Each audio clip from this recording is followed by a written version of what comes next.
Hello, Bacho. Let's read the question. And the question says here, arrange the following compound in the increasing order of the boiling point, where the compound given here is C2H5OC2H5, C4H9COOH.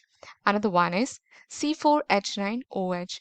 So यहाँ पे हमें क्या देखे रखा है? हमें यहाँ पे 3 कंपाउंड देके रखे हैं और उससे हमें क्या निकालना है? उसे हमें इंक्रीजिंग ऑर्डर में अरेंज करना है according to the boiling point. So according to that, जब हम की concept की बात करें, so it will be look like this way. So for the basically we are going to be finding out the boiling point. जब हम boiling point की बात करते हैं तो वो किस पे डिपेंड करता है? Boiling point, it is going to be depend on जितना ज़्यादा हमारा force of attraction होगा. Force of, I can write it over here. Attraction जितना ज़्यादा होगा उतना ही ज़्यादा क्या होगा? बॉइलिंग पॉइंट होगा. तो यहाँ पे हमें कितने दे रखे हैं? 3 कंपाउंड दे के रखे हैं. So according to that we are going to be moving on. So very first one is C2. First one is C2H5O C2H5. So इसे हम किस तरह से लिख सकते हैं? R. मैं इसे लिख लेती हूँ R. It can be written as OR. This is going to be represent as an ROR. And another one is having C4H9C. It will be OH, or we can write it COOH. That is carboxylic acid. It can be written as like this way, R dash COOH. Next जो है हमारा C4H9OH को मैं लिख सकती हूँ R double dash OH. Now first of all let's talk about the alcohol के बारे में बात करते हैं. जब हम अल्कोहल के बारे में बात करते हैं तो उसमें हमारा क्या होता है? लाइक वन हाइड्रोजन बॉन्डिंग रहता है. That we can write it one hydrogen H bonding. It's going to be possible. One H bonding is going to be possible over here. किस तरह से होता है वो भी हम देख लेते हैं. जो बॉन्डिंग रहती है कुछ इस तरह से होती है ROH,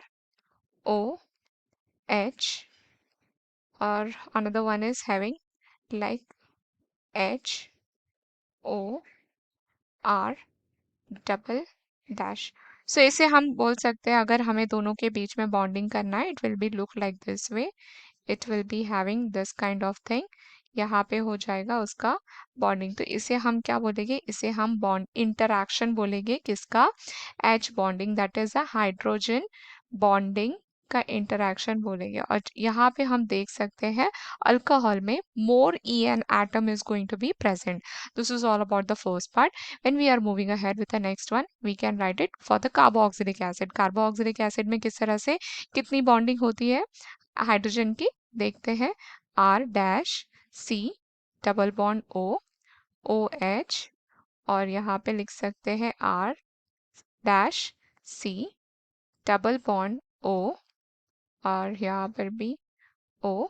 so it is going to be representing, ये दोनों के बीच में हम H लगा सकते हैं और यहाँ पे कुछ इस तरह से बन सकता है. तो ये जो है हमारा क्या बनेगा? 2H bonding. That is a 2 hydrogen bonding is going to be possible. और लास्ट वाला जो है हमारा, तो उसमें तो कुछ होता ही नहीं है. लाइक वो कुछ इस तरह से होगा ROR. दैट मीन्स यहाँ पे जो है no hydrogen bonding is possible over here.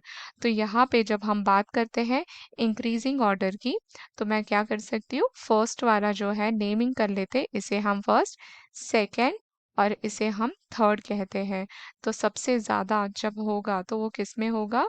According to that we can write it that part as in first is less than third is less than second. So कुछ ये वाला हमारा sequence रहेगा. सो ये है मेरा solution of this compound. So arrange किस तरह से कर सकते हैं? Second will be higher, then third, then the first. So this is a solution of this question. Thank you so much. Hope you understood it well. All the best.